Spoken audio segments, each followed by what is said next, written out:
Warning: this story contains graphic and violent content that may be disturbing to some people. Discretion is advised. For years, the city had been plagued by a string of brutal murders. The victims, all women, had been strangled and left in secluded areas, their bodies posed in grotesque ways. The police had no leads, and the killer seemed to be getting bolder with each passing day. Detective Sarah Hayes had been on the case since the beginning, and she was determined to catch the killer before he struck again. She worked long hours, poring over crime scene photos and interviewing witnesses, trying to piece together any clues that might lead to a breakthrough. As the weeks turned into months, the killer continued his spree. The city was on edge, and women were warned not to go out alone at night. The police department was under pressure to solve the case, and Sarah was feeling the weight of the responsibility on her shoulders. Then, one day, they got a break in the case. A witness had come forward, claiming to have seen a man lurking around the scene of the latest murder.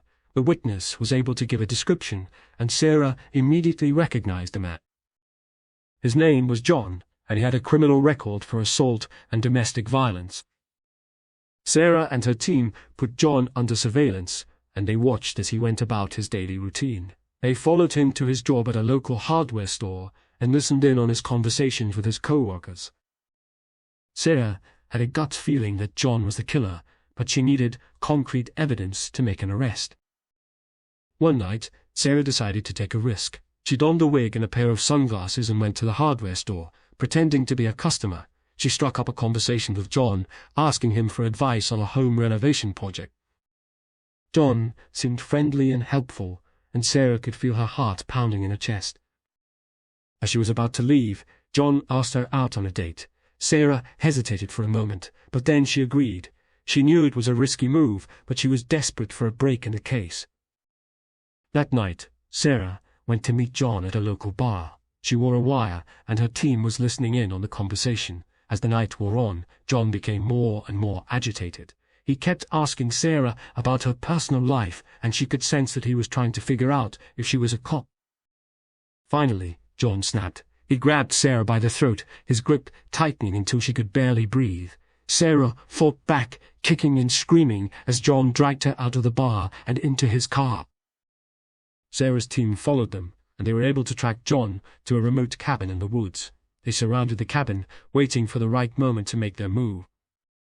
Inside the cabin, John was ranting and raving. He confessed to Sarah that he was the killer, and he was proud of what he had done. He said that he enjoyed watching the fear in his victim's eyes, and he would continue to kill until he was caught. Suddenly, there was a loud bang at the door. The police had arrived, and they were ordering John to surrender. John grabbed a knife and lunged at Sarah, but she was able to dodge his attack. The police burst into the room, guns drawn, and they tackled John to the ground. In the end, John was convicted of multiple counts of murder and sentenced to life in prison. Sarah was hailed as a hero, and the city could finally rest easy, knowing that the killer was behind bars. But Sarah knew that the memories of the case would stay with her forever. The fear in the victim's eyes, the desperation in John's voice.